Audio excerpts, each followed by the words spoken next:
حضرت امیر المومنین کا جو گھرانہ تھا وہ مکہ کے اندر بھی سفارتی ذمہ داریاں نبھاتا تھا. جیسے اب ملکوں کے سفیر ہوتے ہیں نا، تو ایسے ہی حضور صدیق پاک کا گھرانہ دوسرے شہروں اور علاقوں کے اندر آل مکہ کے سفارتی امور کو حضرت صدیق پاک کا گھرانہ ڈیل کرتا تھا. ایک آپ کہہ لیجئے کہ ایک باعزت گھرانہ تھا اور پورا مکہ شریف کے اندر ان کا اسٹیٹس تھا.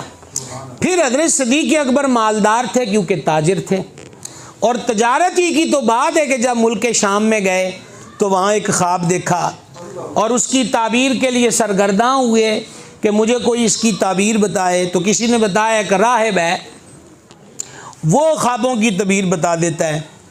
صدیق پاک نے اس کو خواب بیان کیا، اور جب خواب بیان کیا تو اس نے آپ سے آپ کے خاندانی معاملات، نام، نسب، سب کچھ پوچھا. جب صدیق پاک نے سارا بتا دیا کہ میرا تعلق مکے سے ہے، فلاں قبیلے سے ہے، میرا نام یہ ہے، والد کا نام یہ ہے، تو اس نے حضرت صدیق اکبر رضی اللہ عنہ کا ہاتھ پکڑا اور ہاتھ پکڑ کر بوسہ دیا.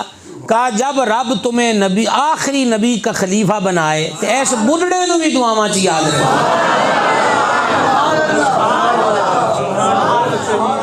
کیسی بڑی بات ہے جناب، ابھی اعلان نبوت ہی نہیں فرمایا.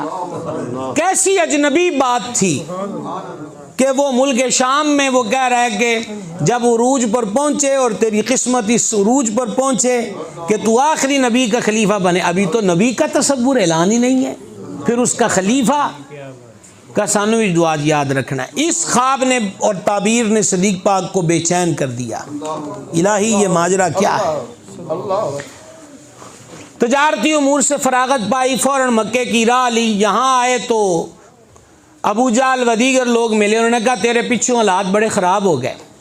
فرمایا کیا ہوا ہے؟ انہوں نے کہا وہ تمہارے دوست نے نبوت کا اعلان کر دیا ہے. بڑے ٹھلے ہو، نقش بندیہ مسیح آڑے ہو. سمجھ آئی ہے؟ کوئی غلطی سمجھ آ رہی ہے؟ تیرے مگروں حالات بڑے خراب ہو گئے. ابو بکر نے کی ہوا نے گو تیرے سجنا اعلان کر چھڑیا ہے. یاد رہے کہ اعلان نبوت سے پہلے بھی حضور صدیق پاک کی سید عالم سے بڑی گہری دوستی تھی، بلکہ محلہ بھی ایک تھا مکہ شریف کے اندر. اچھا، انہاں کا سجنا اعلان کر دیتا ہے، خواب، تعبیر، آتے ہی نبوت کا اعلان. فرما میں ابھی تھکا ہوا آیا ہوں، پھر بات کریں گے. گھر پہنچے، سکون کس کو آئے؟ سواری کھڑی کی اور سیدھے سرکار علیہ السلام کے آستانہ پاک پہ حاضر ہوئے. پتہ چلا کہ حضور جبل بو قبیس پر جلوہ گر ہیں. یہ جب آپ حرم شریف مکہ شریف میں کعبے کی طرف دروازے کی طرف منہ کر کے کھڑا تو آپ کے بائیں کندھے کی سیدھ میں وہ محل بنا وہ اس پہاڑ کے اوپر، اس پہاڑ کا نام جبل بو قبیس ہے.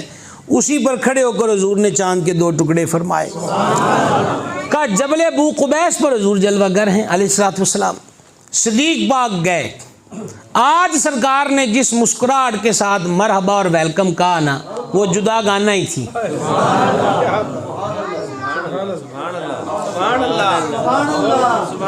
جدا گانا ہی تھی.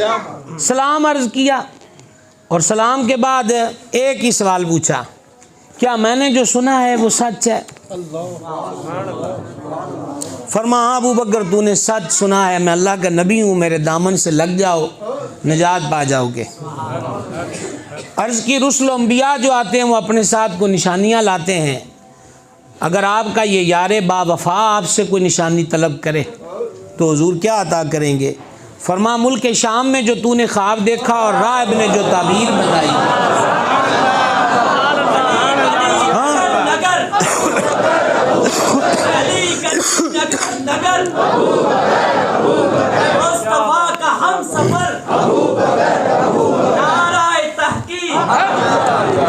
فرمایا وہ جو خواب اور خواب کی تعبیر ہے وہ کافی ہے، یا کوئی اگلی بھی سنائیے.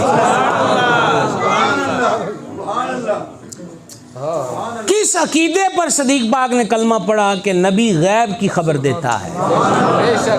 آج وہی عقیدہ رکھنا شرک کیسے ہو سکتا ہے؟ کوئی مسئلے کی سمجھ آئی ہے؟ غیب کی خبر دی حضور پر نور